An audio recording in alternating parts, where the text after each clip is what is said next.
First of all, as always, thank you to everyone who has subscribed to Verse T. Please continue. If you haven't already subscribed to Verse T, please subscribe to Verse T. Please and thank you.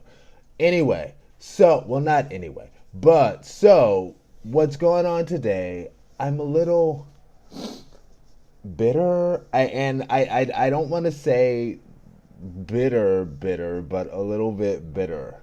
Yeah, because they're like this dude who I used to talk to had his Facebook birthday just yesterday, and I hit him up and he hit me back, and I was just like, Aaron, don't do it, but do it. And I went ahead and I looked at his photos and he was so fine. And I was like, why did I miss out on you? And it's like, dang, that's why. Because he was gorgeous, thick, dark chocolate with a small frame, but thick, like he was thick, but he was that, and he was very handsome, and he seemed like a really nice guy. Would make a really nice, like, wife him up, like the X Games song, like somebody wife him up, but husband him up, something like that. And but he was a little feminine, and at that time, not now, but at that time, I was very uncomfortable with the feminine aspect of guys. And it's not because I truly had a problem with it, but it's because I was like, well,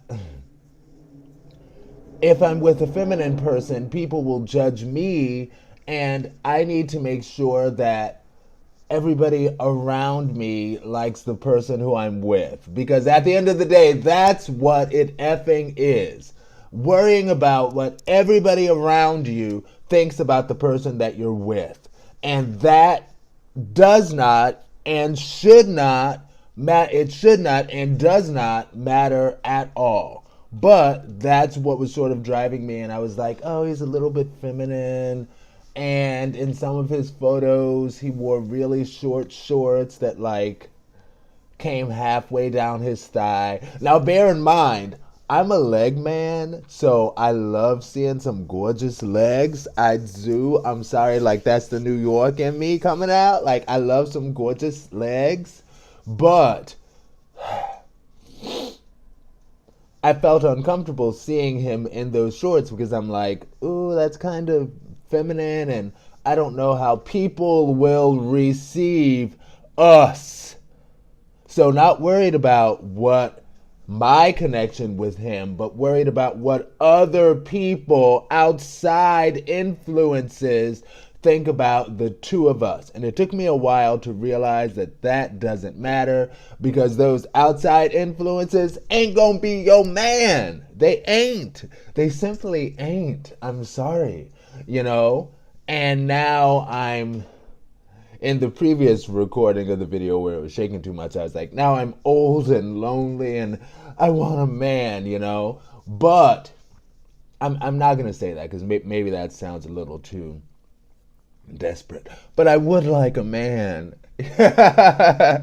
But yes, so that was my thing with him. I was like, I like him as a person. He is dang gorgeous. He is so fucking and he still is. That my goodness. But I was like, I don't know, like he's a little too feminine. I can't bring him to church with me and stuff like that. It's like, what? What? Anyway, so I'm beyond that point, and I'm not gonna lie. Kevin really helped me get to that level, and that's something I will forever be appreciative to Kevin about, because he really helped me understand that this is who I am. If you don't, because this was his philosophy. He was like, this is who I am. If you don't accept me as I am, then I don't need you in my life. I don't. Grateful. He helped And me be more comfortable with myself as a gay man. And ironically, the thing about him, part of what he said he liked about me back when we were dating was he was like, I like that you're a little feminine. And I'm like, I ain't feminine. What you talking about? Like you got all the same white accent. What you talking? What you mean? I ain't feminine. You know. But so that's kind of ironic considering some of the men that were potentially good matches that I missed out upon because they were feminine. But anyway, anyway, I guess that's it. Talk to y'all later, YouTube. Peace. Be blessed.